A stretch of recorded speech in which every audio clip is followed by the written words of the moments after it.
Hey everyone, well glad to be back filming the Hand of the Day series, and I'm going to be on top of that, making sure we get a new hand out to you every single day. We kind of did a little beta test phase. We released like 5 of them and looked through all of your guys' feedback, and so we've retooled a few things to make it a little more user friendly and so you guys can follow the action a lot easier. Didn't go too elaborate with the whole thing. A lot of it is just because I like to keep it informal. I like to make it easy on myself, I'm not going to lie. When these things just take me a short period of time to record, then I'm happy to do as many of them as need be. But if it becomes something that takes me a long time, well then it's just going to be hard to justify continuing to take that much time away to do it. So anyway, that's kind of the logic that comes behind it. So we're just going to keep it pretty informal, and but hopefully there should be a lot to talk about and a lot of cool stuff that we can go over, and a lot of interesting hands over time. So I hope you guys enjoy the series. First hand is a hand where I played. It was small blind, big blind war. I was in the small blind, and a fairly good player that I was semi-deep with. I think about a little over 150 blinds, 154, somewhere in there, 155 blinds. And so I pick up pocket aces, ace of clubs, ace of spades. I raise it to 18 in this 3-6 game, which is pretty standard.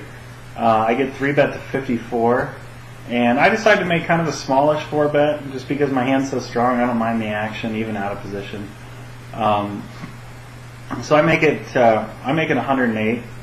And sometimes I just make it small because you almost get about the same folds anyway, and sometimes I make it small because I'm trying to induce the action, but those two statements are a bit contradictory, so I'll have to rethink through those things myself.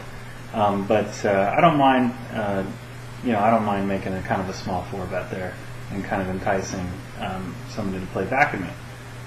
So the flop comes, and this is the kind of the point of this whole hand, is to stick with your reads, stick with the ranges that someone's going to have, and don't let the board sort of scare you when there's really nothing to be scared about.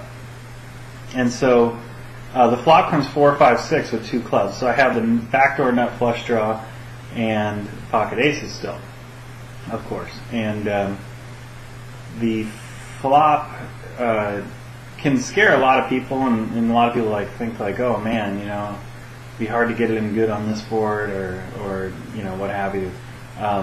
They might be fearing the straight. They might be fearing a lot of different cards come off, like a 3 or a 7 that fills in a straight, or an 8 or a 2. All these cards put one card to the straight on the board, but the thing is that he shouldn't really have too much of these hands in his range.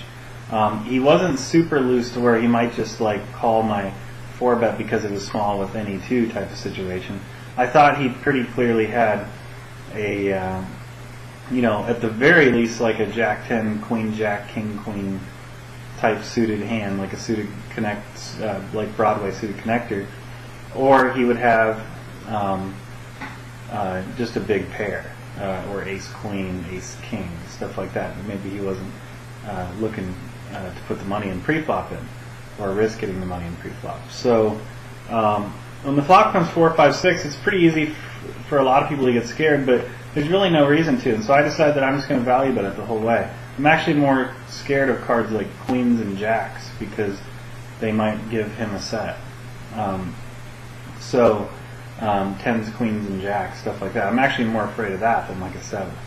So I bet 126 on the flop, which is, not a big bet, 55-60% of the pot, and I get called.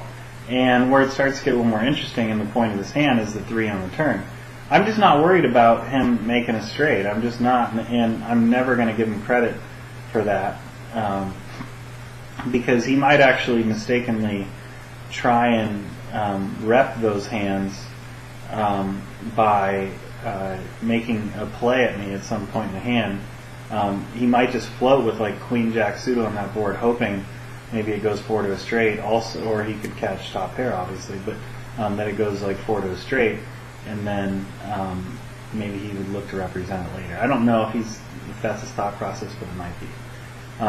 Either way, I think it's much more likely when he does flat the flop, that he has, tens, jacks, queens type of hand. And so, even though the 3 came on the turn and put 4 to straight on the board, I just went ahead and value bet, and I made it 264 on the turn. And he thought about it for a while and called.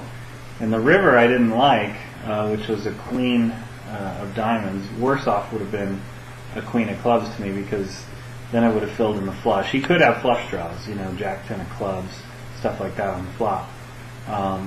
And so the queen came, and I just figured I wasn't really going to get away from it, and I could hope that maybe he just thought I was bluffing at that point, because he wouldn't think I have a 7 or a 3, and maybe he wouldn't think I'd value bet that thin. So I thought maybe he might look me up with any pair potentially.